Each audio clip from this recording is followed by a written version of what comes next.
All right, let's kick it up on the Real Kyper and Bourne Show. Toronto Maple Leaf hour edition of our program. In about 35 minutes, we'll welcome in Brad May, former NHLer, Stanley Cup champion, friend of the show. Nick Kypreos, Justin Bourne, Sammy McKee, Derek Brandeo, Jake the Snake Schultz. And in today, Sammy's nephew, Ben. Yeah, he's behind Everybody it. wave to Ben. Hi, Ben. Hi, Ben. Thanks for joining us, pal. Thanks for joining us, pal. Can't even see me behind the big TV. Glad you're here. Ben brought the Leafs some luck last night, ending a 2-year drought against the Boston Bruins during the regular season. The Leafs, with 3 goals on the power play and going 6 for 6 on the penalty kill, a perfect night for the Toronto Maple Leafs, A JB. special teams masterpiece. Long in the works. And all it took was the best goal scorer on planet Earth to miss the game. Is Isn't that where the way we're it goes? starting with why the Leafs are so good without Austin Matthews? Is that where you really want to start? I think it is fascinating how much different they are without Austin Matthews and how much different the game is. I Okay, don't all right. want to say they're better. I would never say Okay, that. okay, then don't say Different. that they're better or worse. Tell me how they're different. It's just, I think, a natural thing when a team loses a star that other stars elevate their game. You've seen it forever. Look at what Malkin did with Crosby out. Look what Draisaitl does when McDavid misses. It's just Mitch Marner, unbelievable last night. Willie Nylander, unbelievable. Guys just rise up. They play differently. They know their roles. It's a different look. It's just a weird Are you thing. buying that? Yeah, I think if you're looking for like direct examples of what's different, I don't think Morgan Riley shoots that puck if Matthews is on the flank. Like, I think it's like Morgan knows that he's like option C, and he'll just give it back to Matthews and let Matthews figure it out from there. Where actually shooting it from the point, if you believe this or not, a pretty effective power play strategy. So I think guys feel a little bit more like, well, he's not here to do it, so maybe I can. So what you're telling me, in essence, is that all these years he's been scoring like 69 goals and 60-plus goals. It's been a terrible mistake by the rest of the team looking for him every game. That's what you're telling me. No, I think you reworked what we said greatly to put it in very different language. You tell me what you're It'd saying. have been way worse without him, and he's a great goal scorer. But a couple games at a time here, they're able to be great without him for sure. And the reason is because they're not looking for him. I don't know. What do you think, Kip? Yeah. Yeah. I'll go with that. Yeah. I think it may be that simple, that often they feel compelled to get him the puck. And last night they didn't. Yeah. I think as simple as that. I don't think there's any. I gotta tell you, if I was playing on a line with Austin Matthews, I'd probably try to get him the puck a lot Probably too. pretty good idea. Yeah, Probably you know. goes in more that way than it would over a year than not passing it to him. It's just it's funny to me, and I don't. No, I'm not even gonna say that. But I don't dread the few games he misses a year with Austin Matthews. Like, I know that they have enough star power in the way they play. Like, that was a borderline system win last night in the way they played. There's a thing where like a player goes out, and it's not even an elite player, but someone gets bumped up a line. Say Max Domi goes up or whatever, Pontus Holmberg goes up, and they're awesome for like 2-3 games. And then it's 4 or 5 games. 3 weeks. All of a sudden, it's like, oh, there's a reason they're not there all the time. It's not sustainable. But in bursts, Exactly. it can work. And you get awesome goaltending, too. That helps. I mean, there's a lot too last night. Matthew Nyes, awesome night from him on the power play. That makes a big difference. Where do you want to go? No, I'm good. I'm good. Whatever Austin's dealing with, and I hear it's not his wrist. That's good. Do you give him another night off? They got back-to-backs Friday, Saturday. Do you want to see Austin back? We're seeing Connor McDavid back way sooner than what we thought.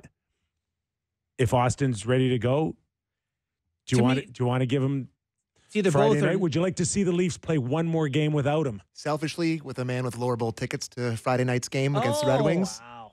I would love him to play on Friday night, selfishly. But for the good of the team, he could sit again. Can I remind you, you can't afford lower bowl tickets to the Leafs. Kippy's the king of free. Kippy, that's why I ain't paying, brother. Shout out my boy Jeff. Let's go for my boy Jeff. So, would you want to see one more game without him? I don't have the x-rays in front of me, so I don't know. I feel like it's either both or neither. Like, if he's okay to go and try, it's not going to make it worse, then go and try. I'd like to see him take Friday night off and then come back Saturday if he think feels that well. one extra day is going to make a difference?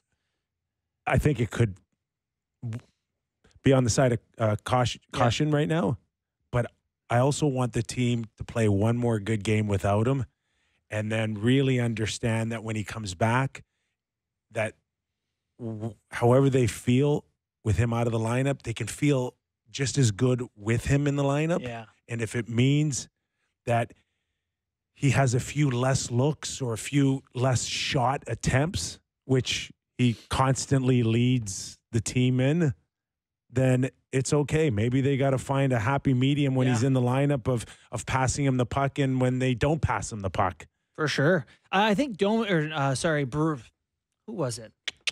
It was McCabe. McCabe said something to the effect of, we need to maintain that sort of mindset when he is in the lineup because, they've had a pretty good record with him out, no doubt about it. Do we want to go to Berube?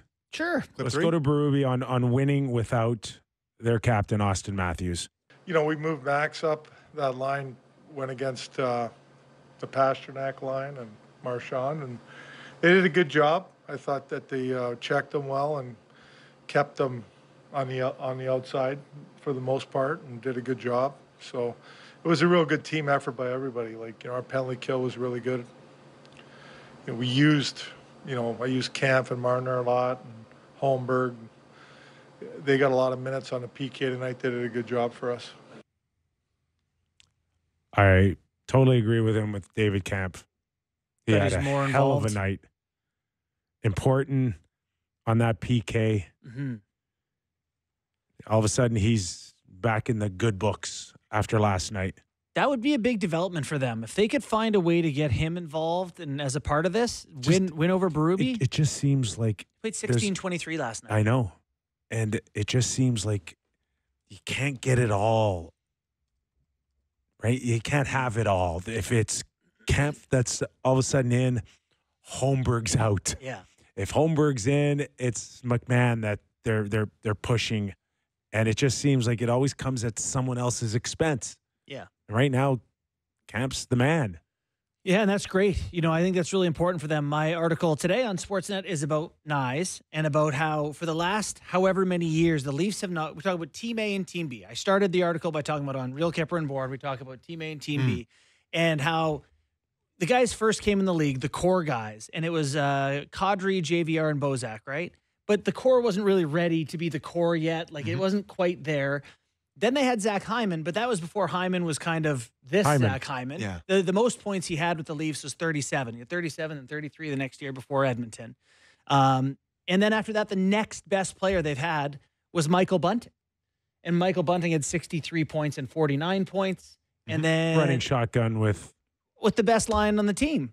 And that's, so they've just never even had a guy. They had Ryan O'Reilly in playoffs for the 1 year, but in regular season they haven't. Nyes has a chance to be a 30-goal guy, does he not? I mean, 100%. And so that's a big development for them, having one more guy. It is. It's funny, when we first started talking about this, and I was scoffing at the Kyper comparisons when he was Slavkovsky, Byfield, all these guys, and you watch him play, you're like, yeah.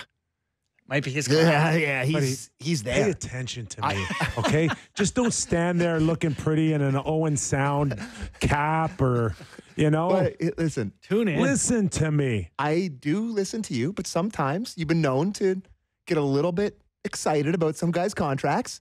And I thought you were getting a little bit too excited about that, but you saw it early. And I am starting to realize how crucially important Matthew Nyes is to this team's success. Mm-hmm. And crucial to the power play. Let's Big go time. to Craig Berube, head coach, on his now hot power play. Yeah, it was very good, I thought. Shot a puck from the point, screens, another shot, screen, goal. Pretty simple. But I thought they moved it around well. Even the first one, I thought Mitch made a great play to Nyes back door, just missed it. Would have been a goal. But, no, they did a great job. Special teams were huge tonight. PK was great. Goalie was great. Cue the Kyle Dubas drop. Well, everything's great. Yeah. Everything's great. So, Thank you. what did you see from the power play? You know, I'm of two minds of this. That sometimes when it's not going well, you have to do what Berby's talking about. You have to have bodies at the net. You have to get pucks there, whatever. But that, to me, it worked last night, right? Nylander banks one in off a skate. We look at the results and go, it went great. You know, that to me is what you do when you're the 15th most talented team in the league or below, and you say, we just got to do the right things, and hopefully we get bounces, and hopefully, look at Tampa Bay and their power play.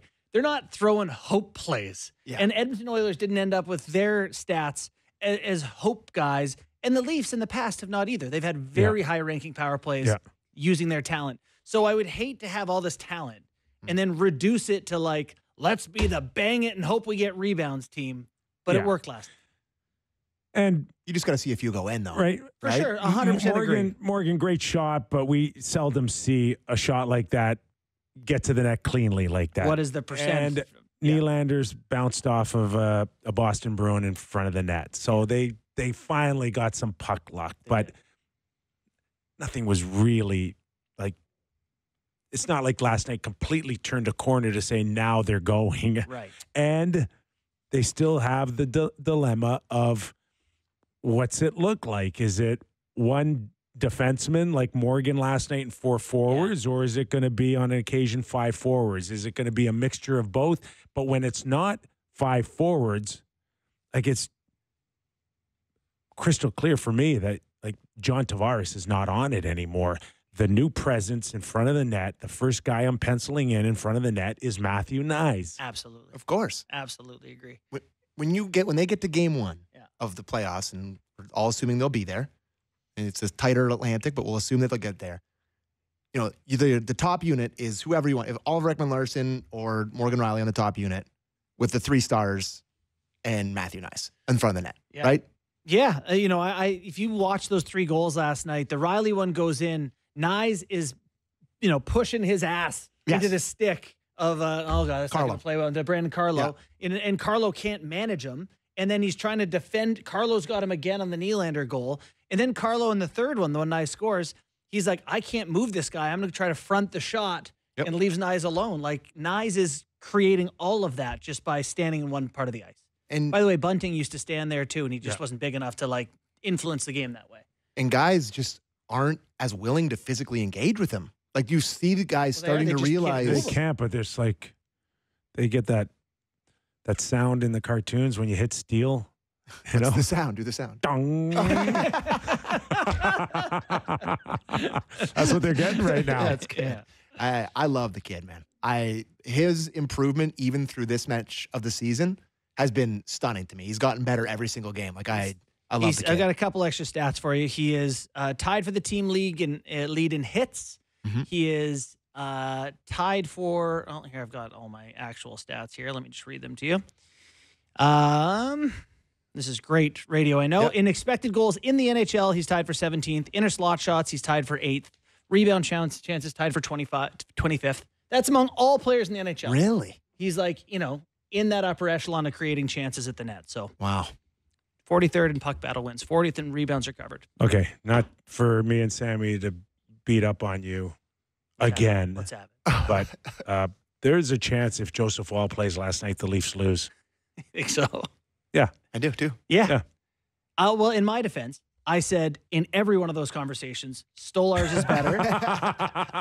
You did. I said he gives you a better chance to win. There's no denying that the better goalie was in, and he was unbelievable last night. Elite goaltending. He made that cross crease save on the 3-on-1, and then gets across on Koepke. He was unbelievable last night. And how tough are NHL goalies? He takes a heater in the sweet spot from Pastrnak in his throat area. Broken collarbone. Oh, my God. Right away, I thought. Here comes the Hildebeest. Oh, my love for Anthony Stolarz flashed before my eyes there, but the calmness and the presence for a big man doesn't ever seem to lose his net. And there's a big part of a goaltender's game today is just to play the percentages and you hope that the puck hits you. He's got that, but he's not relying on it completely. He still battles. There's a level of battle. There's a level of athleticism.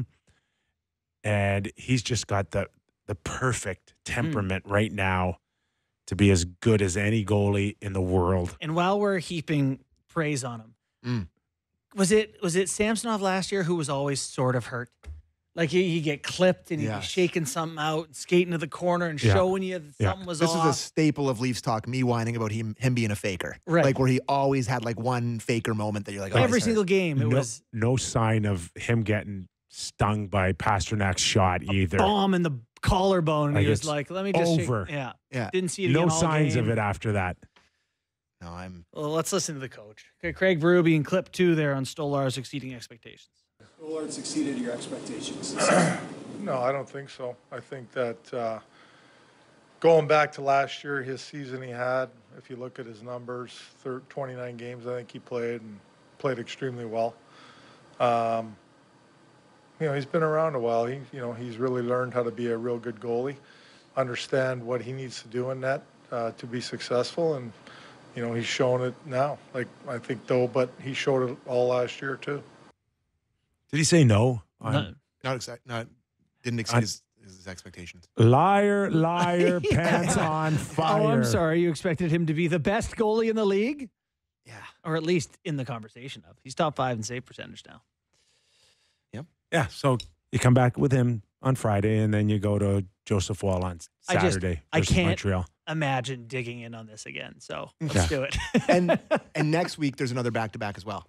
I think it's Tuesday, Wednesday. Wall's going to get a couple starts in the next So week. then, it's Tuesday, Wednesday. Lots of time for Joseph to get going, but you just can't pull him away as early as Friday when there's a lot of synergies going for him personally, but there's a build of trust going on right now, and you hope that it can carry the whole season. Mm-hmm. And we've played on enough teams to know that, like, I believe in that guy. I'm not so sure. Right. You don't know. You don't say it. You don't mention it in a large group on your team. Maybe you mention it to somebody, one or two. one of your closer buddies on the bus over beers. Yeah. But that's the only position, I've said this before, that's the only position where you're like, if I don't trust that guy, it's over for us. And he's building it right now.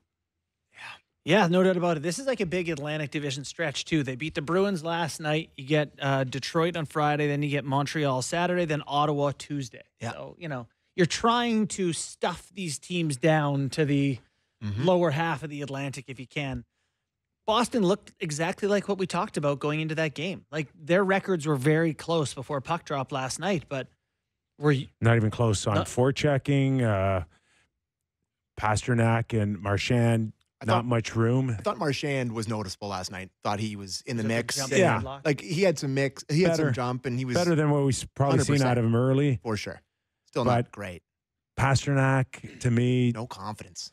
No confidence. I don't even think he had the puck an awful lot. No.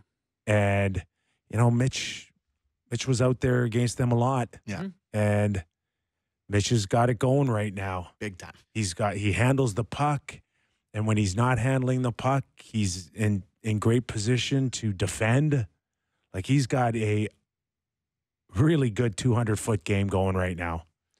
There's no doubt about that. It was a quiet night from Boston in general. What really kind of showed to me what changed things for the Bruins. So Pacioretty throws that hit on Peak, and all of a sudden, they end up on the power play after that because they went to the 5-minute review. But Zadorov tried to get revenge on it after that, and he took the penalty on Pacioretty next time out. And even that to me felt passive. 3 cross checks, like Zadorov was hammering him too. Yeah, no, it probably was a couple of penalties there. Yes, there was a couple of penalties there. But all of that didn't feel like the old Bruins. Like, they took a minor on Pacioretty after that and then put the Leafs on the power play and the Leafs scored. And it just felt like the Bruins are usually on the other end of these exchanges, throwing the hit first, bad retaliation. There's so many signs that Jim Montgomery's feeling the pressure. Oh, yeah.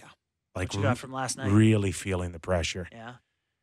And I can't I can't see the Bruins winning one, losing one much longer. I didn't know his contract up after this year. Like, he doesn't even have next year. Yeah. His deal. That's You know how I feel. Like, you want to send Pasternak a message, you want to bench him a couple of shifts, you better get okay. a response. but you want to take him out the whole period like that to send a message? And then have him be Imagine if No a coach calc- sat Marner. Imagine if they sat Marner for one period, what you'd come on here and say. Calculated risk.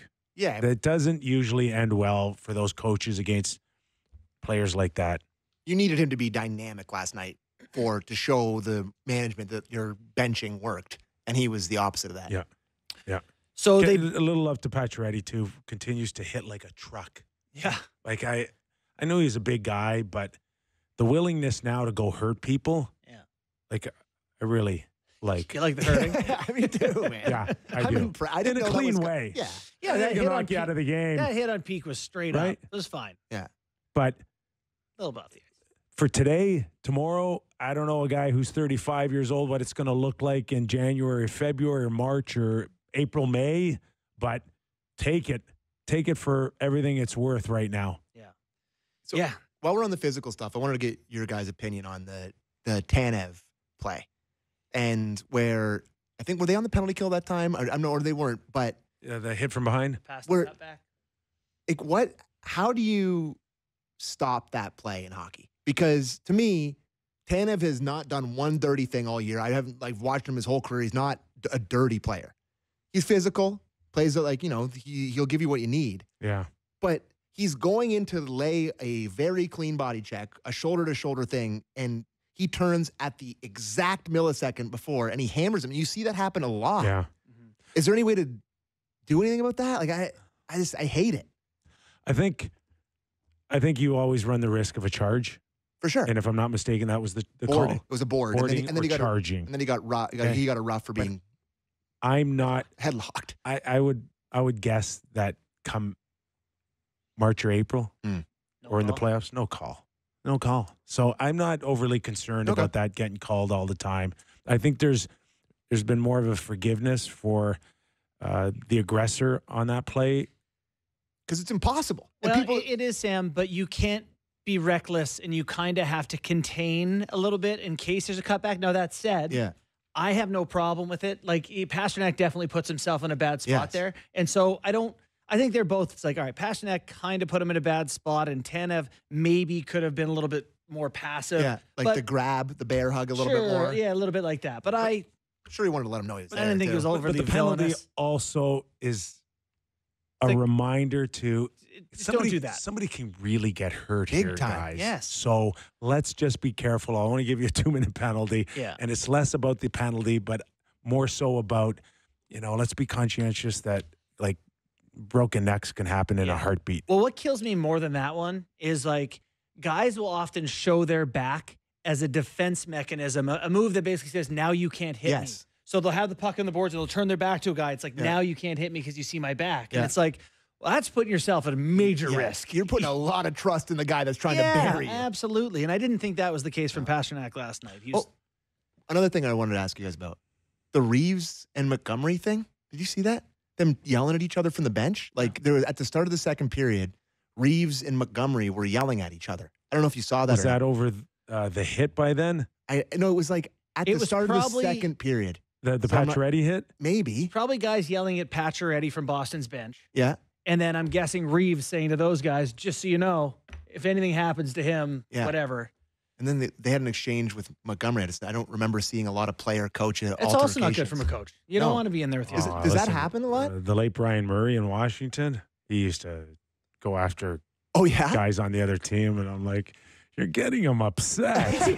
You know who's Like, got to pay? I gotta go I'm out going there. I got to cash that check you're Oh, writing right now. yeah. Exactly.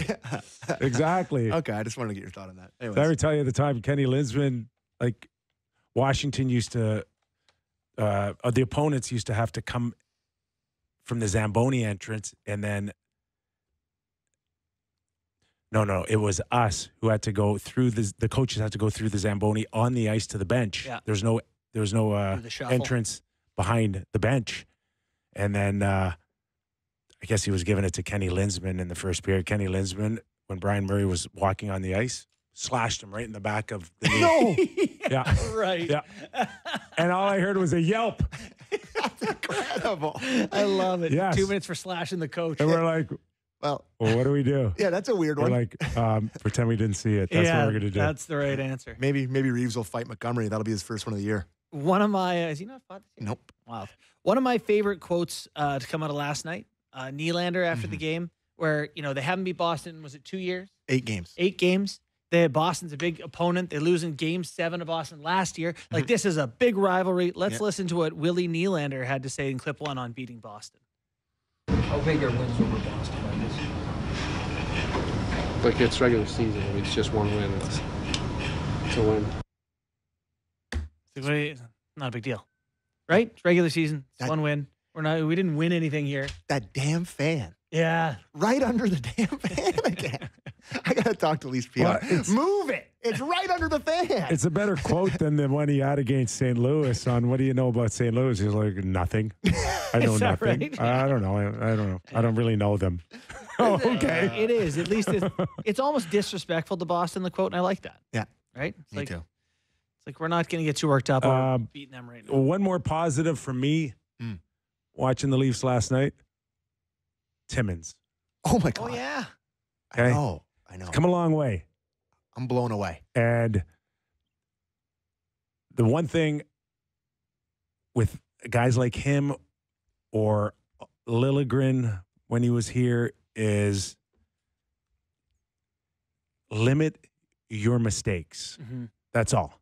And he's done that. It's not about what you do that stands out. It's about the mistakes that you don't make. And right now he's in that window where he's not the first guy you're thinking of, but if you focus on it long enough, you'll notice that he's often making the right play, the safe play, and the right pass out of his own zone. Yep. And that's a far cry from where he's come from. And now it's like, I'm not taking him out of the lineup. No, he played over 17 minutes last night. We know that he has upside. I think he skates really well, and he's a big guy. Like, he's just never played any consistent hockey in the NHL because of injuries and mono and all sorts of weird things. It would be really great development for them if this guy ended up being a decent third pair guy. I do think he has a ways to go before you say in playoffs, can he physically be our third pair PK? That's what 72 games still left to go is going to do for you. Love to see him play most of those. He's a great example of taking advantage of a fresh set of eyes, right? Where he fell out of favor with Keefe. He was hurt. He barely played with Keefe. And then, new coach comes in, limits. He's been a little bit physical, and he's limited the mistakes, and he's just taking advantage of it. More physical than Liljegren. Yep. He can make a breakout pass just the same as Liljegren. I'd argue he skates better, and he definitely has better offensive instincts. And he's 1.1 this year, and it is a RFA. It's when he expires at the end of this year, he's still an RFA. Yeah. So, We'll see if guy he in the keeps it going. organization for a while. I am curious how they're going to work out getting Hakanpää into the lineup. Are we talking about Connor. Saturday for him or Friday maybe? Well, no, the Marlies still have 2 games this weekend, so he's still eligible to play. Okay. And they can keep him down, I think, through the weekend because it was 3 AHL games. But if we only get 25 games out of those knees, do we want to spend them in the minors? It's like the pitcher where it's like, are we sure we want to use these 100-mile-an-hour bullets in the minors? That'll be interesting how they kind of juggle that scenario. Now, there's a bunch of praise for Nylander from Berube last night. I don't know. Why not? Yeah, sure. Let's listen to that. Berube clip 5, please. Well, he's being Willie. Scores goals. I mean, he's a dynamic player. I mean, he's one of those offensive guys that, the puck goes to him. He knows where the puck's going. He's got a great shot. We all know that. He's got, skill level is off the charts. And, but he's playing a good game, like, all around. Like, he's not just thinking about offense. He's been very good defensively and being in the right spots and doing the right things defensively, which is good. Oh, are we going to beat the crap out of that? He's being Willie. He actually he tried to have fun with the media there. Yes. He was excited. I think you're right. He was kind of being lighthearted there for a second. Do you think that he's really starting to like William Nylander potentially? Maybe that'd be Scores goals. I don't know if any coach will ever completely. They're going to be frustrated. It'll be a hopefully more hot than cold take It's so funny. on Willie. Like, Willie leads the NHL in goals. And it's like, Well, he's tied with a bunch of guys. yeah, he's tied with 4 other guys: Kucherov, Caulfield, Reinhart, and Heischer. Cole Caulfield. But, you're talking about how hot Kyle Connor's been, Draisaitl. He's ahead of those guys. Yeah. Banked one in last night, made a hilarious face. He's that picture of his face after he scored. Yeah. Hilarious. When he's going, right? That's it. He certainly is going. Okay, we'll take a break. And when we return, former Toronto Maple Leaf Brad May will join us, a man that would fight his mum to win the Stanley Cup. Mayday after the break. You're watching and listening to Real Kyper and Bourne. Welcome back to the Real Kyper and Bourne Show. Nick Kypreos, Justin Bourne, Sammy McKee. Now let's welcome in our first guest, Brad May, former National Hockey Leaguer, over 1,000 games played. And what stands out maybe a little bit more is the 2,248 penalty minutes. Mayday, how are you, pal? I'm doing great, guys. Nick, always good to see you. Justin, thanks for having me on. Hey, I would imagine over your illustrious career, you wouldn't have had any problem playing for a coach like Craig Berube. I would have loved to. I just, of course, Craig Berube, his record as a player and, of course, as a coach, he's done everything that it takes to get to this level, to become the head coach of the Toronto Maple Leafs. Stanley Cup in his pedigree as a coach of St. Louis. But you know it, Nick, that he's one of the toughest hombres out there when he played, and we all know the game's changed. But that character that he has, stepping up and taking the blows for his teammates as a player, you'll start seeing him do that as a coach as well. I think he'll protect his players when it's warranted, but he's also a character guy in the sense that hard work is expected. It's not special. Every player should work hard, and anybody that has an excuse, excuses are for losers. And I'd expect Craig Berube would come down hard on that. Brad, the Leafs have a guy in Bobby McMann who's a big guy who skates fast and can hit people, but he probably doesn't want to do that. That's probably not the first thing he wants to do, and Berube's been leaning on him to be that player. Have you seen players in your time around the league where the coach is asking them to be something that they don't want to be, and how do those things usually play out? Do you know what? It happens all the time. And the thing is, that's where players have to understand. If you're Bobby McMann, figure it out. First of all, I was at a game when he scored 2 goals earlier in the season. What a fun guy. He's got a great aura about him. Seems his teammates love him. The fans really enjoy Bobby McMann and his personality. But put on a different hat, Bobby, when you get a chance. If you do that, you heard Matthew Nyes speak about, playing with the skilled players.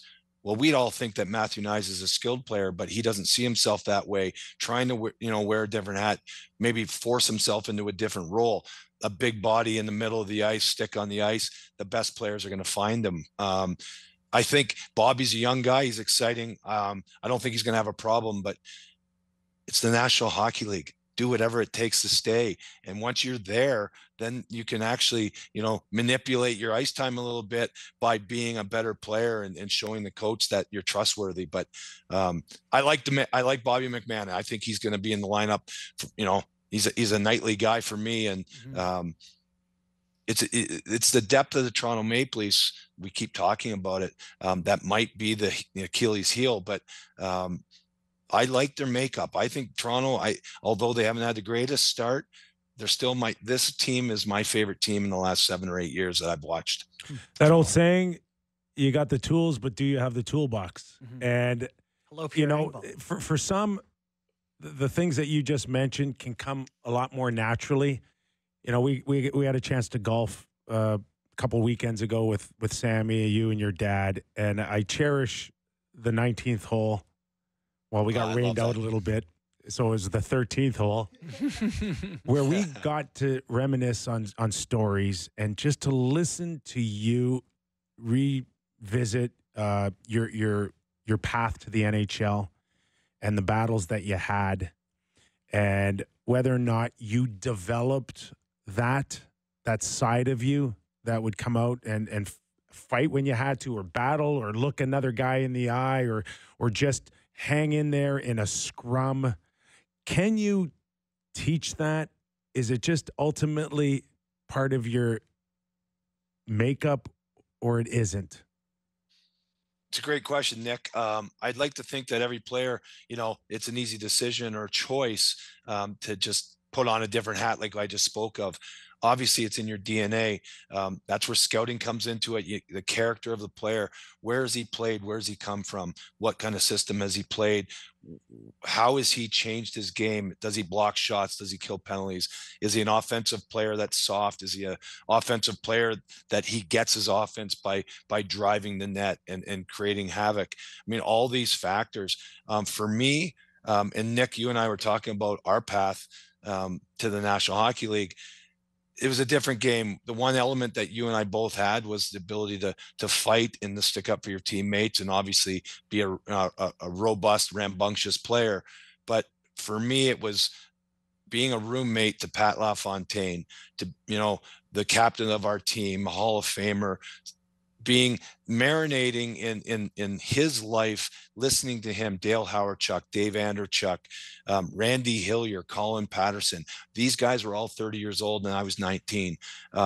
Having the ability, and I think maybe the greatest gift was the gift of listening and just absorbing, the greatness or certainly the experience of those older players.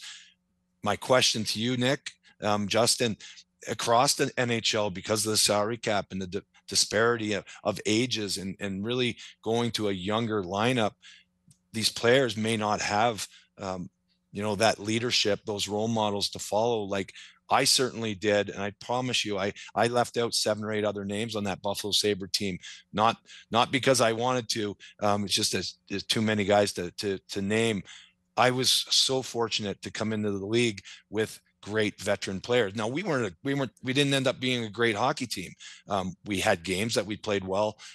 We didn't win any championships, but my tutelage with those guys, I got to play 19 years, and I honestly wouldn't have done it if I didn't have that leadership that I could have, extracted. Mine was Tim Kerr, the great goal scorer for the Philadelphia Flyers. He scored 62 goals in the NHL, never drafted.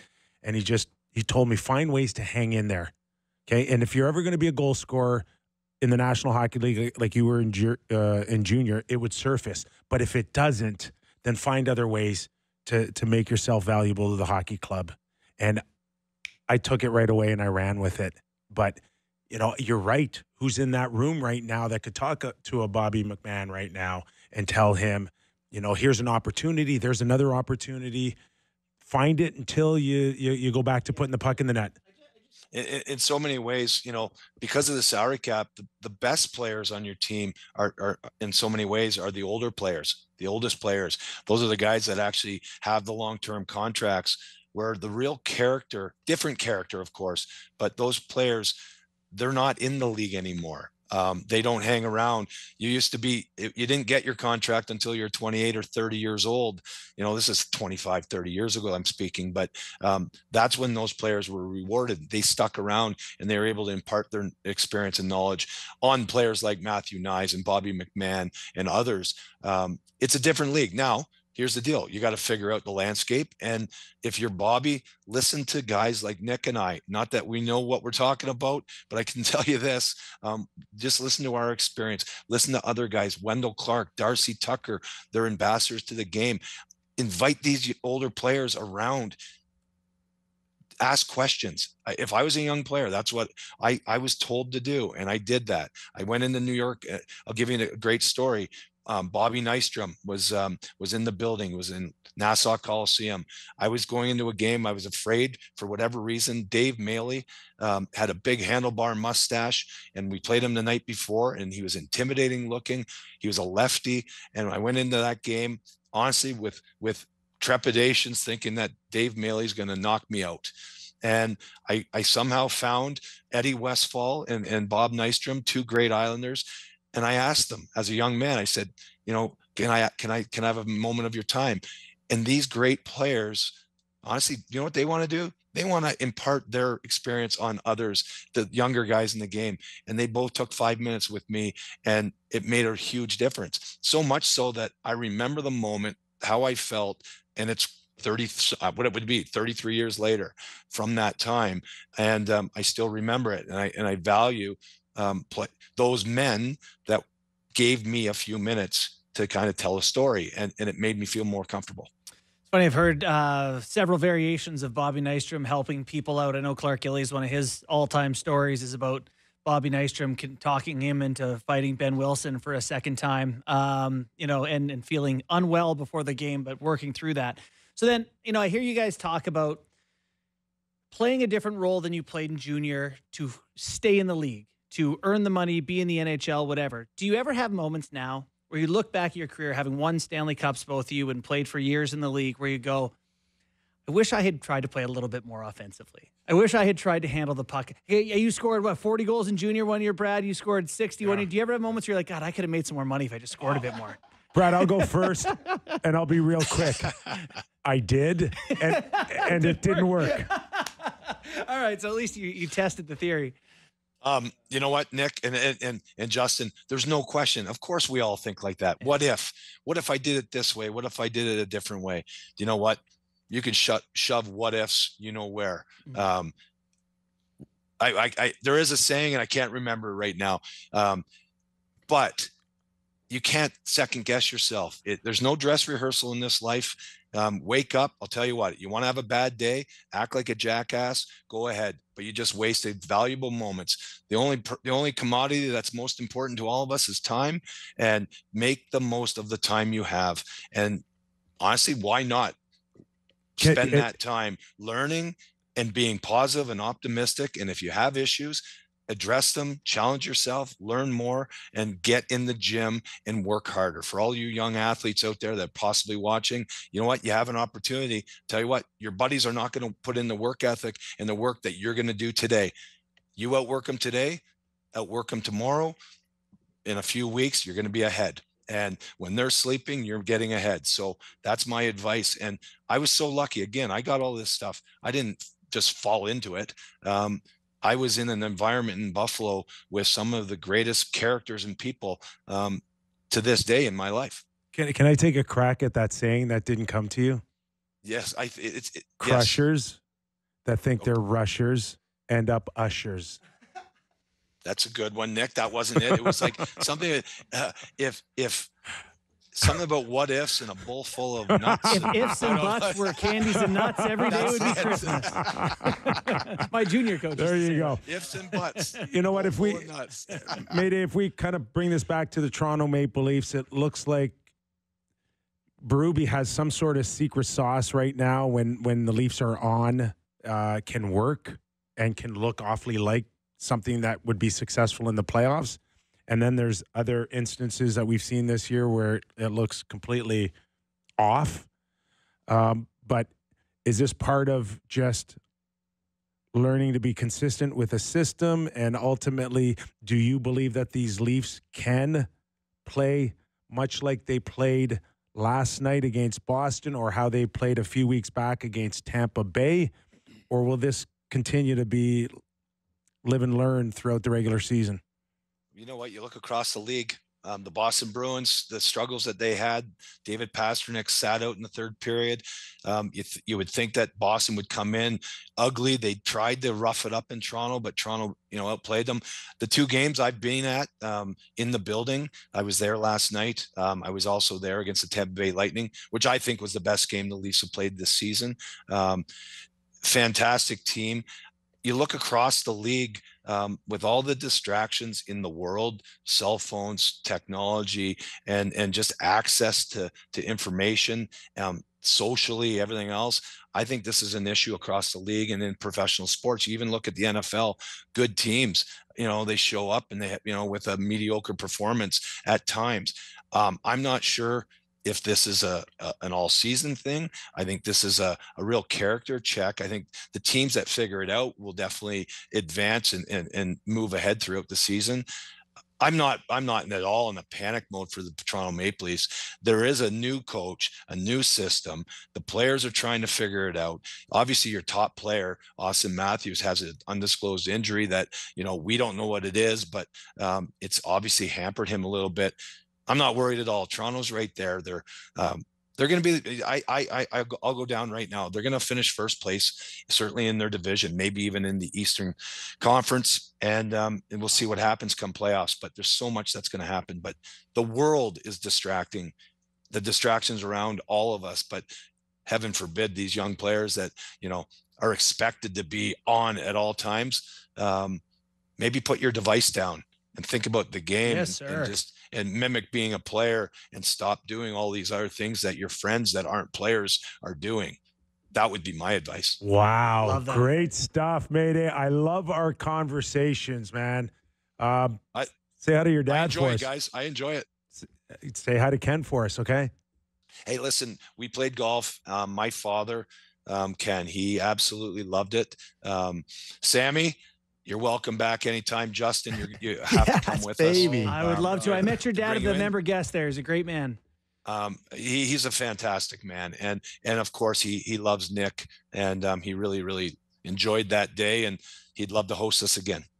Sam's just going free golf, free golf, free golf, free golf. No, it's time to start with Mayday. Sammy, it's 250 ahead. All right. Awesome stuff, Mayday. Thanks for joining us, pal. Thanks so much. Thanks, guys. Hey, have a great night. See ya. What a great conversation. Yeah. Just over on that next level of still needing to be tough, still. Mm-hmm. And I do buy into that certain guys, and maybe it's still McMann, that you fake it until you make it, right? Mm-hmm. Just like the fighting isn't what it used to be, so you don't have to worry about that so much, but you do have to finish your checks and stay into scrums and get into, FU contests sometimes in a pile. Zach Hyman didn't make the NHL because he was going to be a 50-goal scorer. He made it because he was a forechecker. He went in on pucks, got his stick in first, separated the D-man from it, and ran into him. And they went, God, every time we put him out there, he's a good forechecker. What if we put him with good players so they can have the puck more? All of a sudden, you get points and opportunities and grow it from there. Quickly before we go, I got a tweet here, and I'm going solely off of this. This is from Leafs Loyalist about the altercation between Montgomery and Reeves. Hey, Sammy, I was at the game. I've got the info on the Reeves-Monty scrap. Reeves and Zadorov were on the red line screaming in each other's faces. Zadorov's had his gloves off, pointing in Reeves' face, then pointing to somewhere on the ice. Monty got involved, and it was a warning from the ref. So maybe Zadorov was trying to fight him, and Reeves wasn't going to fight him. Max Holloway just pointing at center, bring it to the middle of the ring. So there you go. Okay. Thanks, Leaf Loyalist. Appreciate that. We knew it was something. Yeah, but that's a pretty good breakdown. People were mad about things. Yeah, I would like. Very helpful. It would have been good if. That'd be a good trade-off. That would be fun to see, too. Yeah. Mayday mentioned this guy, Dave Maley. Yeah. I fought him in New Jersey. He hit me square on my left eye. I played half the game. I only played with one eye. I thought I was blind. Really? Yeah. You're scared? Very scared. And then it just came back after the game. Oh, my God. I'm sure no lasting repercussions. I'm like, this guy, and he was a lefty. Yeah. And then 30 years later, you're not sure where your car keys are. But I can see. Sure can. Out of two eyes. You look great. Thank God. Our thanks to Brad May. That was one quick hour on our Leaf edition. Next hour, we go national. We'll welcome in Dan Murphy, host of Hockey Night in Canada, Canucks Hockey. We'll get the goods on the Vancouver Canucks. Great on the road as they continue their journey through California. Plenty to get to still on our national hour. Don't go away, anybody.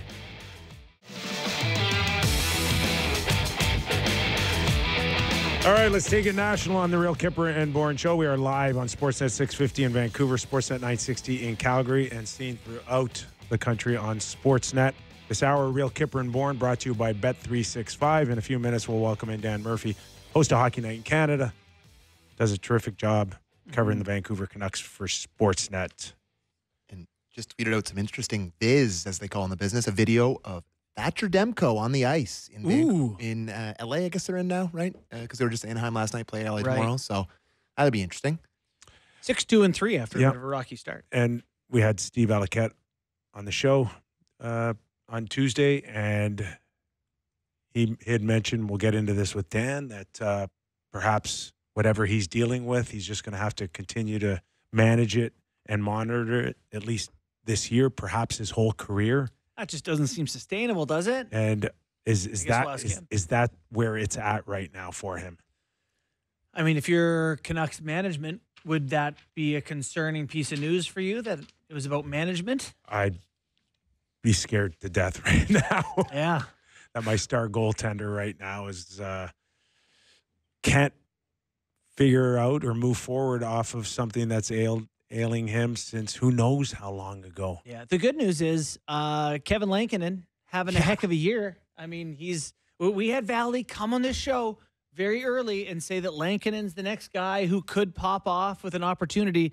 8 starts. He's got a .923 save percentage for the Canucks. So that's a good number. And when did they get him? It was like right at the end of training camp, or like they signed him late, right? In summer.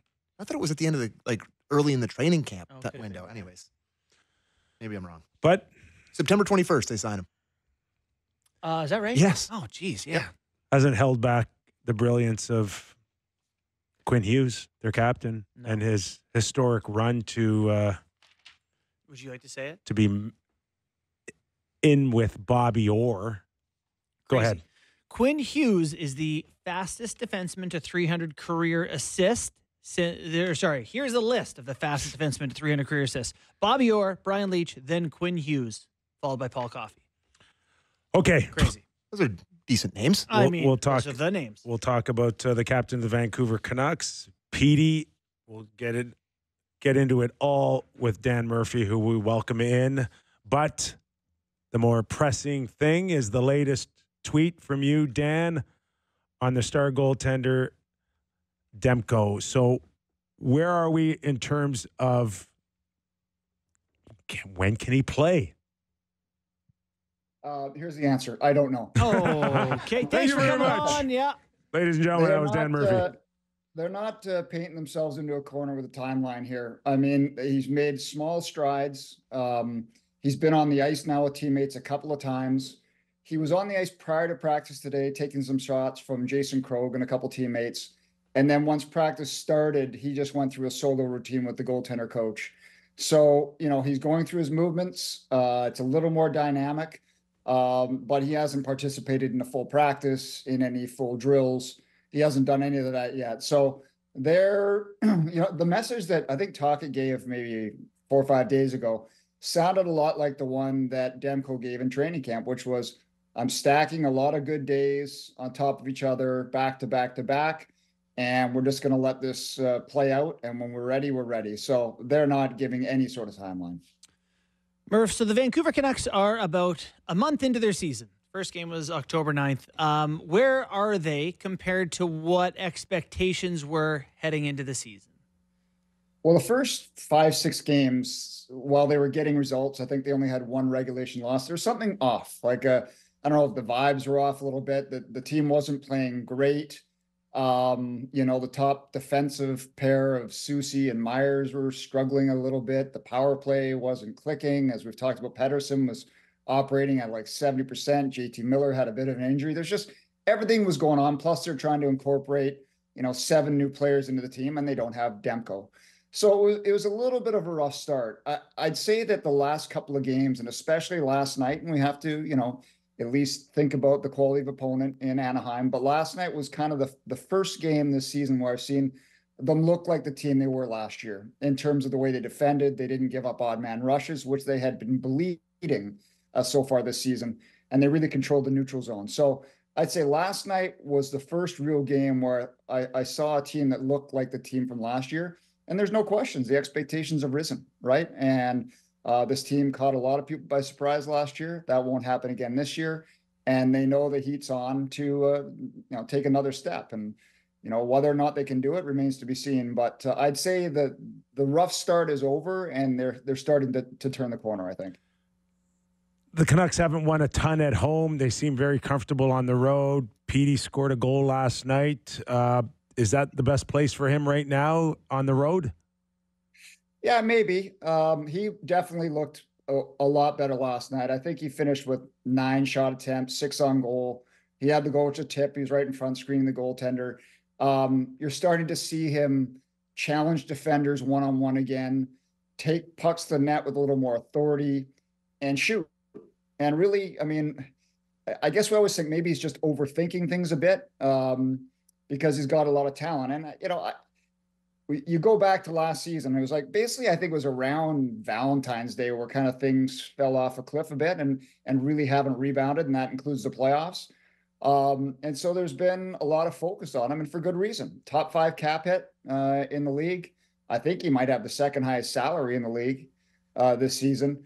So the expectations are there. But I'm still banking on the guy that's been a point-a-game player his whole career until the last, 30, 40 games to bounce back. And I think, again, just like his teammates and the team overall, last game we saw signs of Pettersson looking a little more like the guy of old. Murph, the division is interesting. The Canucks end up winning it last year. Kings on top of it right now, but personally, I'm not a huge Kings believer. What are your thoughts on Edmonton and Vegas? Like, I'm trying to handicap this specific division. Where do you have the Canucks compared to those teams, and who do you like best? I mean, I guess I always kind of default to Edmonton just because of McDavid and Draisaitl. I have a tough time, thinking teams can, stay with those 2 horses throughout the whole season. But the Canucks did it last year. I think that those 3 teams are clearly the best in the division. But I don't know if I'm a believer in LA, but a lot of their numbers look really good, and I'm looking forward to seeing them tomorrow night. So if I was to handicap it, I don't know who I pick, Vancouver or Edmonton. If you had asked me this a week ago, I would have said, well, something doesn't look right with Vancouver, so I'm not willing to bet on them. But and then Vegas, I guess you always kind of want to say they're going to take a downturn, and then they never do. Right. But I would still say they're probably just a little bit, maybe one step behind. Yeah. We're talking to Dan Murphy, host of Hockey Night in Canada. We just moments ago, we talked about Quinn Hughes and the fact that his 3 assists last night got him up there with some of the fastest in NHL history. And is it just a given now that when this guy goes out there, we're looking at one of the best, most dominating players of this generation? Well, I mean, I didn't know that he was going to get better from last season. He definitely has. I know the default answer for a lot of people is that Makar is the best defense in the league, and he might be. But I think Quinn Hughes has got to be right there with him. And I was just looking at some other numbers, and I'll look at it here when I'm talking to you. But in terms of defensemen, he's number 1, high danger chances when the team's on the ice, 58-21. Scoring chances, 134-67. This is all 5-on-5, number 1. Shots for and against, 138-78, number 1. Horsey for, number 1. Expected goals for, number 1. The only one he's number 2 is goals for percentage. The Canucks have outscored their opponents 13-4 with him on the ice at 5-on-5. The only guy he trails is his D partner, Filip Hronek. So he doesn't have himself, like, if the rest of the team hadn't looked great from the start of the season, he has looked excellent since the start of the season. It always seems every week we're coming up with another stat where the names, like, you played with Brian Leetch. I mean, we all know Bobby Orr. Like, these are the top of the guys that have ever played the game. And I just don't see this guy, like, slowing down, trying to get better. He always is working on something. His shot now is an actual weapon. And so he's always seeming to add something to his game to make himself more dynamic. The thing that always stood out to me is I remember going through some numbers on Stathletes last year, and it was puck touches. Just the amount of times in a hockey game he touches the puck. Like, we say in hockey, it's not like the NBA where you can get the best player of the ball. Like, hockey, it's not that predictable. But Quinn Hughes, his puck touches per game are like miles ahead of everyone else in the NHL. Is he that active without the puck? Because I have to believe that you're putting yourself in different spots than other players to get the puck as often as he does. He is. He's moving all the time. And I think that's one reason why they signed Filip Hronek last year. As a defensive partner, he knows where to get him the puck and when to get him the puck, and that he has to get him the puck. Mm-hmm. And I think that's why it's worked so well. I think I think also with offensive zone time with the puck, I think he's right up there with the top forwards in the league. Like, so he's always got the puck on a stick. He's always looking to attack. He's always embarrassing guys by walking them at the blue line. He's so shifty. I love the way he baits players into chasing him behind the net to break out, thinking like he's moving slowly and then just takes off. I think on this show last year, I called him the best player on the team. It wasn't particularly close, and I think that's still the case right now. Hey, Kiefer Sherwood, like, where did this guy come from? And you can't envision this team without him right now, hitting everything that moves. There's a couple guys like that, but Sherwood for sure leads the league in hits. He's on a line right now with Bluger and Heinen, and it's for sure been one of their most consistent lines so far this season. They have controlled play when they've had the puck. He certainly has rattled some cages. He had a nice hot mic moment last night when Zegras turned away from a check. But Sherwood, for $1.5 million for this season and next, he has provided a ton of value. In fact, like, he's one of many value contracts we have. We talked about Pettersson making max dollars. How about, Lankinen under $1 million? What's he 6-0-2 now?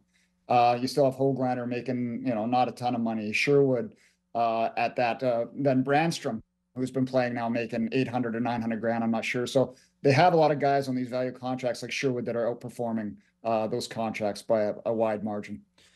Sprong, Heinen, DeBrusk, how have the offseason additions fit into the Canucks? Sprong, as advertised, in and out of the lineup a little bit. Incredible shot, great skater, very powerful, shows great offensive instincts. And then, once in a while he'll be sat because he knows and the coach knows they really want to work with him to make sure he can become an everyday player. I think that DeBrusk is finding his way. He's scored now in back-to-back games. He admitted, it's a little tough. He even admitted it's a little tough when you're out there with Quinn Hughes because he doesn't know where he's going. So reading the play, new teammates, and I think he's coming around to that. And who else were we talking about? Heinen, Danton Heinen. Yep. Heinen, with that line, he's been, so fast, so defensively responsible, been a great penalty killer. So I think those guys have all, kind of found their way with their new teammates. It might have taken a little bit longer for DeBrusk, but I believe he's finding it now. I'm watching the Boston Bruins, and I'm thinking last night against the Leafs, they're missing a Jake DeBrusk. Now, he's always battled, I think, consistency throughout the regular season, but to me, this guy's a real playoff type of guy that rises up to the occasion. And I'm just thinking maybe that's just ultimately what that signing's for the Vancouver Canucks, that a guy with his experience over the years in Boston will find a way to rise at the biggest moments. The only thing is, those expectations of those dollars, and if the market like Vancouver will demand a lot more out of him between now and getting ready for the first round. Well, I mean, he's probably a little bit lucky that Pettersson had struggled the way he had because people weren't paying attention as much to Jake early when he wasn't scoring and giving him more rope, but he's been much better. But you're right. I mean, we all assume when they signed him, this was to play alongside Pettersson. That didn't last very long. Now he's, playing on with Besser and Miller, and it seems like that line is reading off each other well. He knows what Miller and Besser want to do, straight lines. So yeah, I mean, definitely they want guys that can perform in the playoffs. It's no, secret what happened last year. The goals and chances dried up. They couldn't score, especially the last 2 games against Edmonton. They scored 3 goals, but they never looked like they had a chance in those 2 closing games. So to add more offense, I think was a big thing. Just curious why some of the offensive numbers are down for like a guy like JT Miller on pace for 75 points. Is he looked like the same player? Or? Well, I think that the one thing is that Tocchet wanted to add some new wrinkles to this team. He's really trying to get them to the goal they scored off the rush last night was what he wants. Is Heinen makes the play on the wall up to Sherwood to Brandstrom, back to Sherwood, and it's in the back of the net, and the defenseman joining the rush. So I think they've had a little bit of trouble incorporating that in without, kind of sacrificing what makes them so good as a team defensively. Like that's really what they're built on. And I was surprised too. I was looking at numbers yesterday. Shot attempts this year, only Detroit's worse than Vancouver. Yes. But the difference being Vancouver's second best in the league in shot attempts against. So they still have a positive differential. So I think they're just trying to not give up what made them good and still trying to add some offense to it. And that is definitely a work in progress. When you look at the Pacific and specifically the Edmonton Oilers, Dan, they aren't the same team, obviously, that they had finishing Game 7. Connor's going to come back a lot faster than we thought. But are they still the team for you? Or are they going to be in a situation where, much like Vancouver, I think they're looking for blue line help, and until something comes around that reinforces, is this thing kind of wide open? I think it's wide open, most definitely. And the Canucks are thankful for that because Lankinen has been so good. Imagine if they didn't get him on the eve of the season. I wonder where they'd be. But yeah, I think it's wide open.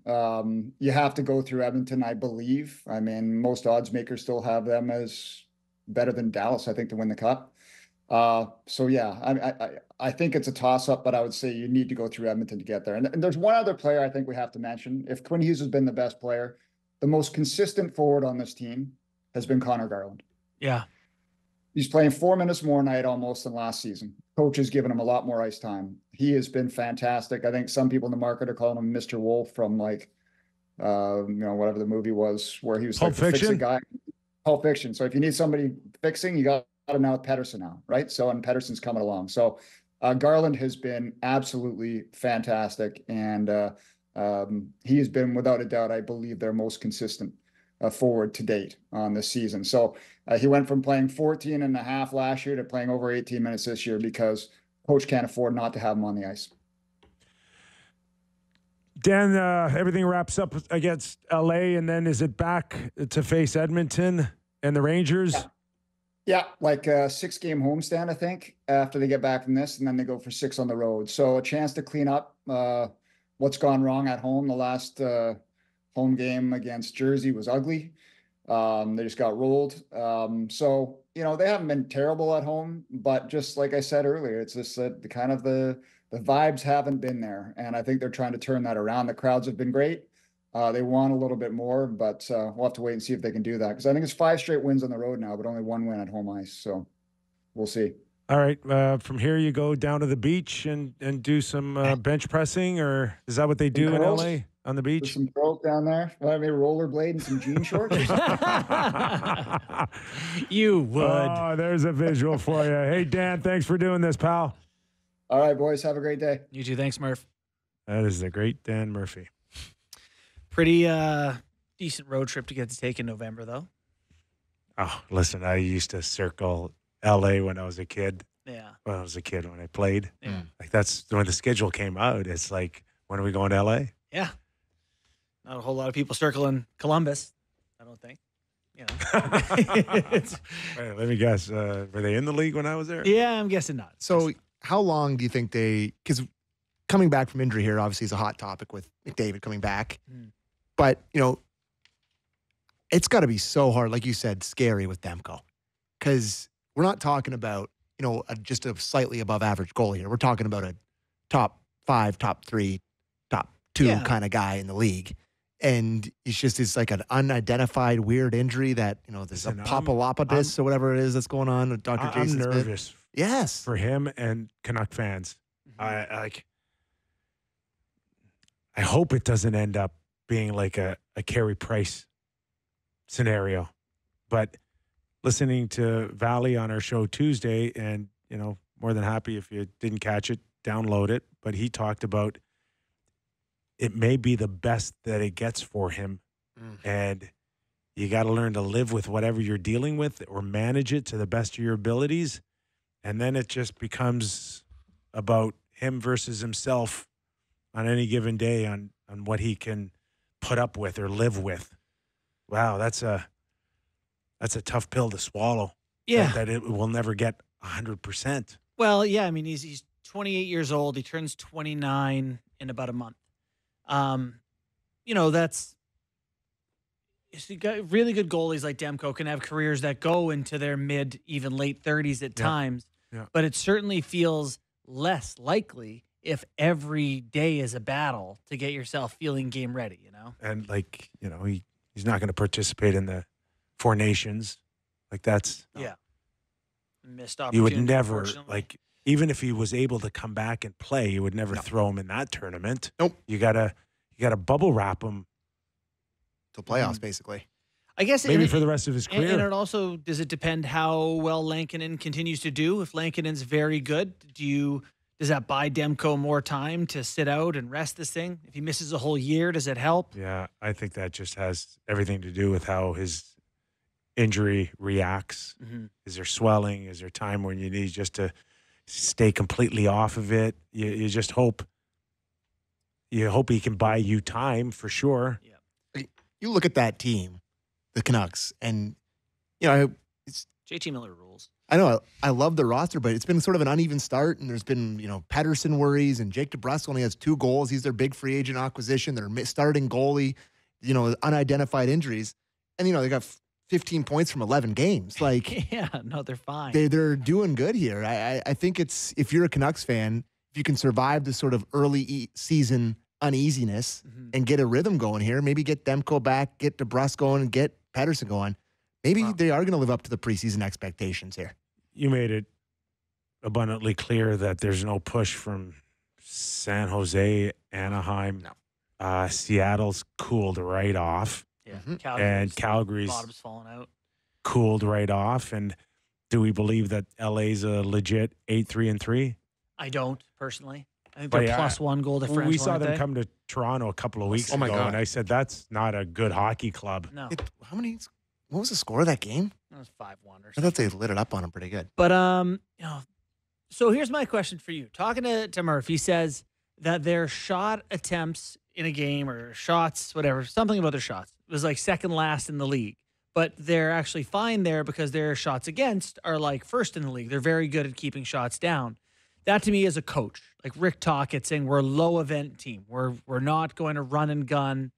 How do you feel? They have all that talent. Is that a surprising way for a team to play when you've got Pettersson and Besser and Miller and Hughes and on and on? I got to think with Tocchet and here in Toronto, Berube, the expectations are to keep the puck out of the net first. Mm-hmm. So Well, that's what a coach does. Right? Yes, yeah. You can't really do- coach now, offense that way. Is there going to be times when the guys are like, let's open it up. Yeah, this I weekend. need my cookies. Yeah, coming up. Like Petey needs cookies. He needs Petey to badly. right? They all need cookies. Their stats are. What he wouldn't give for a Hattie in a game. Like get 2 and shoot one into an empty net. Like, honestly. It is a challenge for sure. The neater writer. I think coaches need to respect that these guys need to go out there and perform to feel good about themselves or to get a fan agree with base that. off their back. I agree with that. But Sometimes you got to but go empty net. Let's put this guy out. But you got to, like, as long as you think that it's maybe 1 step back for 2 steps forward, all you got to do is get that mindset ready for April. Yep. Right? And 82 games, there has to be some forgiveness. At times, Tocchet and other coaches have to turn the other cheek and say, he's cheating, but he's pressing and he needs some reassurance. And I think that's okay. It's just all about April. Yeah. Do you have you gone through an 82 game dress rehearsal and practice enough shutting down to get it done in the playoffs? Mm-hmm. I often check out like Sport Logic where teams are at in the, expected goals for and against, and are they performing, like you would think they would. Any of the teams in the clump that perform decently in those metrics have a chance to win the cup. Like the Canucks are going to be one of those teams that have a chance in the Pacific to win a couple rounds, and you never know. Yeah. And so you're right. It's, I think it's a good thing if I'm a Canucks fan that we're talking about the playoffs. How do you get ready? It's November 6th. How are you best building your team for playoffs? That low shot event stuff to me is a good sign. That's like, okay, the coach has convinced them to play a certain way in a way that works well in the postseason. Mm-hmm. That feels like progress, even if some of the offensive numbers are down. And then to win 4 rounds, 16 games, you got a goalie that is making saves that he should make. It's the ones that kill you that you roll your eyes on. And I don't know who that is going to be when it's all said and done for Vancouver. We watched a Stolar as a backup goalie for the Florida Panthers come in like he's been shot out of a cannon for the Toronto Maple Leafs. Leafs like ever had that type of goaltending in the last 3 or 4 years of getting bounced from Tampa Bay to Florida would have found themselves in a conference final or a Stanley Cup final all day long. That's one goalie with one of those performances. The 1 year. difference between winning and losing now in this league, because they scored 2 goals a game, Kyper, for 8 straight games. The Leafs did. It's tough to win any games like that. But a Stolars can find a way to win a game 7. Yes, scoring 2 goals for sure. Yeah, they've been going to deciding games consistently, and if you get one game where a goalie pitches you a just shutout. one, maybe just one. Max Pacioretty shoots one in the net one of those games or something. Okay, you want a little game time? Sure, let's do game time. It's game time presented by Bet365. Visit the app, latest odds, and find out why it's never ordinary at Bet365. Must be 19 plus. Ontario only. Please play responsibly. So the first one I have, McDavid's coming back tonight. You're on the television tonight, aren't you? I am. Really fun panel tonight. Myself, DA, Colby, and Gazdick. Oh, that's a really good panel. Looking forward to it with a really good hockey game with the return of Connor McDavid against the Vegas Golden Knights, right? Good rivalry. I think it'll be a great game. Lovely on Draisaitl to get a goal tonight. He thought he was been good since McDavid went out, and I love him to get a goal at plus 125. The other thing I was looking at, some of the stuff to play around with on Bet365, there's the best regular season record, but there's also the worst regular season record on there. The haters ball. And I listed the 5 favorites. So the favorite is the Sharkies, my Sharkies at plus 125. The Blue Jackets are plus 500. The Ducks are plus 650. The Blackhawks are plus 800. And the Canadians are plus 850. Is there anyone outside the Sharks on that list that interests you? Because to me, I watched a bit of that Ducks-Canucks game last night. Boy, the Ducks are the opposite of good. Is there anyone that Barry Trotz might bring up that could finish? Yeah, I mean, God, I didn't even think of that. But their winning percentage is .375. The Ducks is .417. Let me see where the Predators are on that aren't list. This bad, are they? They are plus. So that what is that? That's that they are not even close. No, to the they're top. not. But Barry Trotz had a comment that we'll pick up after the break. Yeah, that may suggest otherwise. Yes, sir. And that was game time presented by Bet365. Visit the app, latest odds, and find out why it's never ordinary at Bet365. Must be 19 plus. Ontario only. Please play responsibly. Okay, more on Barry Trotz's Nashville Predators. Plus, we'll get some sound on Connor McDavid returning, coming back a little over a week, guys. And we got to talk about the Jets, boys. And we got to talk about the Jets. Oh, and Torts, vintage Torts last night, boys. Vintage Torts. So lots to talk about news and notes. Tons. Don't go away. Real Kyper and Bourne returns after these words. We're back. This hour, Real Kyper and Bourne, brought to you by Bet365. Nick Kypreos, Justin Bourne, Sammy McKee, and Sammy's nephew, Ben. He's back in studio now. He's back in studio. Yeah. I'm so nervous. Yeah? Yeah, I'm not used to a live studio audience. Yeah, he's not even paying attention. He's like, he's paying attention. Oh, he's locked in? He's locked in. I love it. He's locked in. 3 games on tap. As we mentioned, the key one, Vegas and the Edmonton Oilers, led by Connor McDavid. Back. Yes. Let's go to the sound, Sammy. I can only tell you how it feels. It feels really good. I'm not part of the media team, doing the media releases. So I was I was pretty lucky. It was not very good initially, and things have turned the corner, really, really quickly, and it feels good. He was asked about the Oilers putting out saying that it would be 2 to 3 weeks. Yes. And then he's like, I'm not part of the media team or whatever. He's such a grump. He's such a grump. God, he's such a grump. God. I mean, he answers a lot of questions every day. It's a whole extra burden being Connor McDavid. Why are you so pissy? Sure. He's not pissy. Pretty pissy. You think he's pissy? Pretty grumpy. He's grumpy. Little him column A, him and Draisaitl are both very grumpy. For the record, I like. Yeah, I would like my players to be grumpy. Grumpy players are good players. You think, I don't know, 9 days is too early? I don't know what it ended up being. It's a week and a half. Yeah. Too early for you? Like, it didn't appear good at the time, and now it's like, a week and a half. Well, it didn't is there appear a bad danger? at the time either. It just felt strange. Like it was like something obviously was tweaked, right, for him to directly go to the room right after. I got Dr. Jason Smith ringing in my ears, fellas. It's all I can think about is him being like, Doctor. It's how you often think you're ready to go with a high ankle or an ankle sprain, where you often think that you're ready to go and it feels good and you're at real risk of re-injury. That's all I can think about. And he's, you're on the game tonight. It's great he's playing. But I just mean like it's he wants to play. He's a super freak athlete. Well, all he cares about is hockey. He's can not like the rest of us. Exactly. He of is course. Kind of. He's a super alien. Yes. He's just different. But. And maybe he heals differently. Of course he would. No. But he definitely would have been hammering the medical staff and being on the medical staff and greasing the medical staff, being like, it's feeling better. He wants to play. He's a hockey player. He plays every game. All he cares about is hockey. All he wants to do. 76 last year, 82 year before, 80 year before, 56 game season, every game, like every playoff game. Like he just plays. I'm happy he's back. Can't wait for the game. Just want to be doctor, careful. A trainer, Jeff Jackson. Mm-hmm. If you envision anyone going, I don't care what you think, you're not playing tonight. Yeah, that's for sure, protecting the investment. But if Connor says, I'll sit out if I have to, but I'm fine, it's like, well, then what are we sitting this guy out for? He says he's fine. Yeah, you kind of just got to let him play. I trust him. Yeah, you got to let him play. Yep. Okay. Well, listen, you'll monitor it real close tonight. That's for sure. Yep. The Oilers are like ISO just his foot. I know.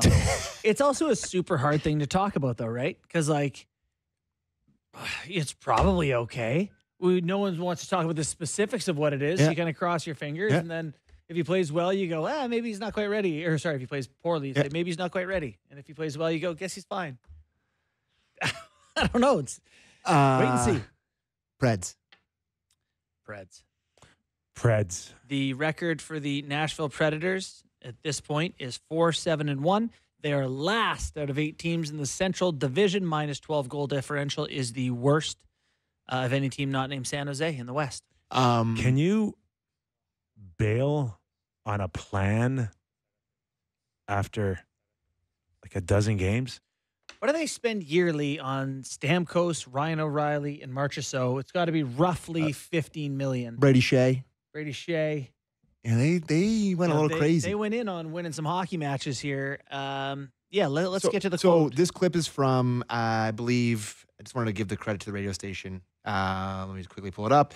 It's from 102.5 The Game in Nashville, Stillman and Company. So he was on there asking about it. And I got to tell you, boys, this clip is wild. I listened to it, I heard about it, and then I actually listened to it and play it, Derek. We will be limited a little bit because of some of the contracts that we do have. If we don't get it going, then I'm going to start our rebuild plan a little bit. What we did in the summer was, as I say, fantasy hockey until we become a good team. If we do not become a good team, then we're going to see a lot more of our kids starting their process. Oh boy. Okay, but what contracts you moving out for the kids to come? Fantasy hockey. Boy, he didn't waffle though, Kip. He was pretty direct with the plan here. I don't know. Give me Well, another week. American Thanksgiving, Christmas. They are at the very top of when you sort the teams by salary, they're at the very top of the league. The thing is, those big names that they signed weren't signed to massive dollars, right? Marchessault's 5.5. O'Reilly is 4.5. Those are not monstrous. Shea was 7, which is pretty damn high. Stamkos is 8. Yeah, Stamkos is 8. Philip Forsberg's a good player, but he's 8.5 until a long time from now. 29, 30.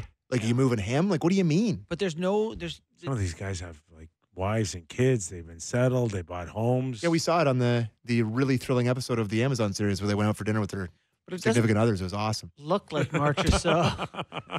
Very entertaining. Oh, it was thrilling. What did they order? Oh, yeah. I think they got some carbonara. Maybe a shrimp cocktail. Anyways. But that would be, unprecedented for a team to say, we had 99 points. We spent $20 million per, our roster this offseason, and by December, we're punting. We're punting and starting a rebuild. I've just hearing that clip. It's so shocking to me. I don't know where you even start with that. I think, to me, that's insincere. I think that's a threat he's talking to his team. Also, if you look at their schedule coming up, Washington Capitals have been pretty good, boys. Yep. Tonight. Right? Yep. They got the Caps tonight. They got the Florida Panthers back-to-back. So that's their next 2 games. Utah. No, they got Florida, Utah. Sorry, am I going the wrong way on that? Yeah. I have Wednesday, November 6th. You want me to help? Thursday, November 7th at Florida. Yeah, at Florida. Washington, Florida. Oh, you think I thought? Okay, we I got thought a you meant semantics battle back-to-back. here. You said back to back, like those 2 games are Yeah, back. I thought you meant back to Okay, back. I see. My apologies. Here we go. They We got got to figure it out there, back-to-back boys. games. Washington, Yes. Florida, and then Utah. it's Utah, Colorado, Edmonton. Ooh. Like what calms him down? Like 1 and 4 doesn't. No. 2 and 3, Doesn't. 3 and 2. Maybe it buys you another week. 3 and 2 buys you another week. So you got to beat Utah, Colorado, and one of Florida, Washington, or Edmonton. I don't know. Anyway, they're in tough. They're in real tough. Need their goaltender to start doing goaltendery things. Can I ask you a question of how often the team that quote unquote wins the offseason actually like wins anything? It just feels like these like the big spend. It just so often. Yeah. These big free agent signings do not work. UFA is a dicey time to spend to go all in, man. And, I crapped all over the Lightning for not bringing back Stamkos. How many points does he have so far this year? Like, man, Not a ton. Meanwhile, Gensel is point per game, isn't he? Yeah. Nashville, I will say, they have 3 first-round picks this year. 2 second-round picks. Yep. And then a pick in each of the 3rd, 4th, 5th, and 6th rounds. Just humor me, man. Who would Barry Trotz go back and say, I got to get rid of you now? On that roster. Yeah. Like he would never do that to Marcia. So the guy's a Conn Smythe winner. You punt on Gus Nyquist. He's 35. Oh, there'd be a lineup for him. I like him. Yeah. What's his deal? It's 3.18 the season, the last year, and then he's UFA. Yeah, very reasonable. Yeah. Oh, yeah, team would take him for sure. Oh, yeah. He'd fetch you something. This Tommy Novak they thought was going to take a step. They're paying him $3.5 million. Yeah. Yeah, I don't know what he had 45 points But last year. But what is that doing, though? moving those guys. Yeah. Dante Fabro's a guy that's always, in rumors, and he was a UFA after this year. So there's definitely guys that they'll trade. All right, but- we've spent too much time on Nashville. Well, just there's a fascinating story. We and that's talked one of about the him. If wildest- we spend any more time than this, no one's going to watch. That's the wildest Nashville. clip of all time, I think, maybe. Click. Do you want to do torts? Because we had vintage torts. It's been a while since we've had vintage How did torts. we not mention Philly among teams who could finish with the worst record in the NHL? This team's no good. Yeah. They are 4-8. Yeah. They're in that conversation. And we had vintage torts. This is his entire press conference from last evening. 5 or 6 It's a really long one. So here, if you want to play it, play it. You said this morning you wanted to see progress in certain areas. Did you see enough of that tonight? No. Cool. As far as guys getting off the schneid, you get one, Frosty gets a bounce, Tip gets one. At least good to see them get going. Yep. What was it that you didn't think was I'm not working going to today? dissect it. Thoughts on Kolosov's play today? Okay. And that was the entire scrum. 4-8-1. We thought it was bad with Rube. It's Brooksy, so if I want to explain it to you, I petty would. or, like, Because that's what I'm saying. it's a great drop. That's what I'm saying, Brooksy. Like, It's like he has a relationship with those people. Surely he knows they got jobs to do. Like, just give him a cliche. no, it would go against everything he believes in. He's been in the media a minute ago. No. Listen, we're talking about him. I guess in a Right? way that has given him something more. It's like that sort of stuff will get him attention, and for a split second, gets us not talking about how bad they are. But then we ultimately get there, anyways, right? Yeah, they're a minus 15 goal differential team. Michkov, 10 points in 13 games. Konechny is their only guy at a point per game, and he's minus 9. Morgan Frost, minus 12. For the life of me, I'll never understand that whole dynamic with Sean Couturier This is being named captain, This one's stuck in your craw. and then turning around and basically saying, I don't see a captain in him right now. And then healthy scratching him. He's playing 16 minutes a night. The constant comments about, like, what's wrong with his game. Yeah. That one was not mind-numbing for me. Mm-hmm. And I don't think they've recovered off of that, to be quite honest with you. No. So, yeah. So, but he's not. We talk about hot seat coaches. I don't think he's in there. Like he's part of the sort of the plan and part of sort of the build, and they like the culture that he sets. The relationship with Jonesy and the relationship with Briere. Like, you think it's keep going above. And yeah, Mr. Comcast himself. I think there's a lot of people on the board that are huge fans of his, and if he wants to step down or step back or find another role, then I think he's in a position to call his own shots.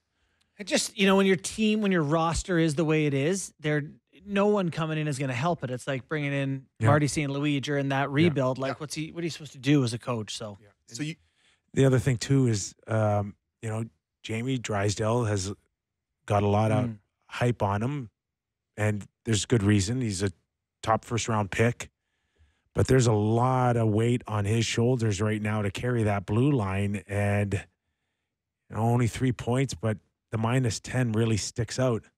Yeah.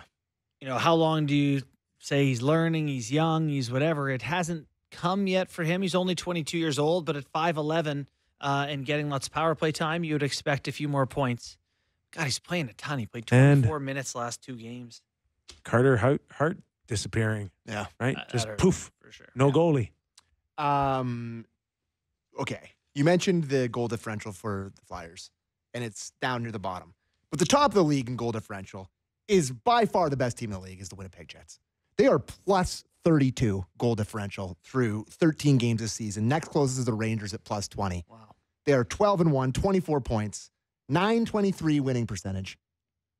They've had hot starts and they've been shocking to me. But this is plus 32's off the charts. This is out of control how good they are right now. Yeah. And they've had a bit of a softer schedule from it hasn't been like all unbelievable teams, but they beat the Lightning in there. They beat Utah last night. The only team to beat them is the Leafs, which is funny, but they're awesome. Neil Pionk's been good for them. Josh Morrissey's on Team Canada. Yep, 100%. One of the questions that we were kicking around doing on our broadcast tonight that we're probably not going to do, so we can answer it now, is in that game tonight with Vegas and Edmonton, is which of these D are going to be on Team Canada at the Four Nations face-off, and it's Theodore, Pietrangelo, and Evan Bouchard. And is it all 3? I would think all 3, yeah. What's tough about Bouchard is once you get there, it's like he's not going to be power play 1. Cale Makar is, right? Yeah, Cale Makar got banged up last night, so hopefully he's feeling okay. But it's Makar, Taves, Pietrangelo, Theodore, Morrissey, and then it's like Dougie Hamilton. Mm-hmm. You like him more than Bouchard. But yes, my point is Morrissey has made himself a lock on that list. Is Morgan Riley in that conversation? Not for me. Dougie Hamilton for you, Kip, over Bouchard. Bouchard to me kind of needs. Morrissey's got 16 points in 13 games. He's a plus 8. I think if Dougie Hamilton, he's been awesome. If New Jersey kind of starts going north and he's coming off a major surgery and he starts getting a rhythm going, Dougie Hamilton's going to be hard to keep off this list. Yeah. Noah Dobson was last year would have been a lock, but he's having a tough year for the Islanders, so. That gives Bouchard a chance. But anyway, that was meant to be about Morrissey. And Mark Scheifele, Team Canada guy? 17 points, 13 games. I don't know where he fits in. Do you believe in constructing a fourth line that grinds? Yes, I do. And if you go back, people mention Lowry, man. Give me Tom Wilson. If I go back to 2010 in Vancouver, I remember third and fourth line grinders, and Tavares was one of those guys. He was a star with the Islanders, and then he goes and plays third and fourth line minutes. Eric Stahl, I think, was one of those guys too. Yeah. Their third line was my favorite hockey line of all time in 2010 with Rick Nash, Jonathan Toews, and Mike Richards. There you go. Yeah. It was their shutdown line. Yeah. Frontline guys. Right? Frontline guys. Good luck. Check their egos at the dressing room door. Mm-hmm. So is Scheifele going to be that? I think Scheifele could be one of those guys. I just don't know. You're going to have to kind of revisit all the choices. And I know Brad Marchand was named as one of the locks in. Yeah. But can't unlock him. Right. And I'm sitting there going, if you had your choice right now between Brad Marchand and Mitch Marner last night from Toronto and Boston, oh my God, you're taking Marner all day long. They're not in the same conversation, right? Now. For sure. So but they'll both be on the team. Marner is definitely on the team. They will. Yeah. They will, but where is Brad Marchand? Is he a left winger for Sidney Crosby in the Four Nations? If he's going to be there, I don't think you can say maybe you can. Maybe just play fourth line or play. They can take 13 forwards. Maybe he doesn't play. If he's. I thought he got hurt again last night, he did. Marchand. Yeah, it's been a couple times for. He's been battling lately with the injuries and the. Mm-hmm.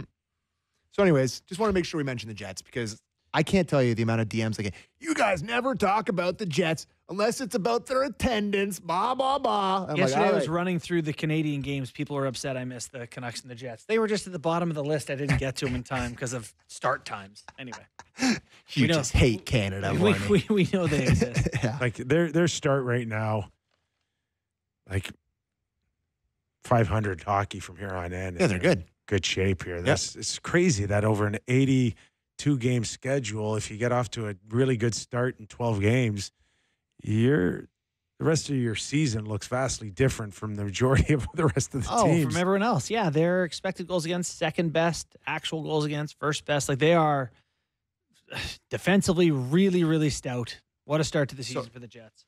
They've got some tests coming up here, which is gonna be great. Their next game, due for some tests. Their next, listen to the next 5 games. We're going to learn a ton about them. They are against the Avalanche, then against Dallas, then the Rangers, then the Lightning, then the Panthers. Panthers again. Wow, is their next stretch of hockey. All right, because we're about to learn. Yeah, that's a big stretch of hockey for them. Man, Cale Makar. Talk about Team Canada. Left last night, didn't come back. Yeah, we're talking about leg, right? Is that right? Right tweaked. Leg while turning the offensive end. Tweaked something. Skated off the ice. Bednar said he didn't leave an update or didn't have an update, but he tweaked something. Yeah. Colorado's going to be in a grind here, I think, too. They've been without 5 of their top 9, I think. And there's no signs that Rantanen's going to sign. I just wonder how much of a distraction that is. Well, Lehkonen coming back. I don't know. Is it? Literally the first I've heard someone mention it. So not in Canada, in Colorado or around the team. You think it is, or? Yeah, I think people are a little nervous right now. How could you not be? You're banged up. Makar's leaving games. Whatever. Anyways. Yeah, it's winning will keep people around. I think Nichushkin can come back in about a week. Mm-hmm. He's eligible. Lehkonen's supposed to be coming back soon. Like they have some troops coming back. That would go a long way. Ben, how do we do, buddy? Excellent. Hey, come here. Oh, my God. Ben, everybody. Ben, everybody. Come on. We just give a wave. You don't have to say anything. We'll just say, this is... Oh, my God. Sit down. So... Have you ever been on national television before? I have not. How do you feel about that? A little nervous? A little. You look straight in the camera and you say, thanks for watching and listening, everybody. Thanks for watching, listening, everybody. Yeah, we got it. A wink to all your friends at school. All right, thanks for joining us, Ben. We appreciate it, pal. Oh my God, Kippy, you're too nice. I love it. He reads better than you, buddy. There's a lot of things better than me. All right, Brad May, Dan Murphy, thanks for joining us. Enjoy your games tonight, Vancouver, Edmonton and Vegas. Live on Sportsnet. Watch my buddy JB tonight. I'm going to Bruce Springsteen. What? Hey, wow, amazing. We have no time left. I love Bruce Springsteen. See you later. You've heard of him? Of course. The screen door Have a great night, everybody.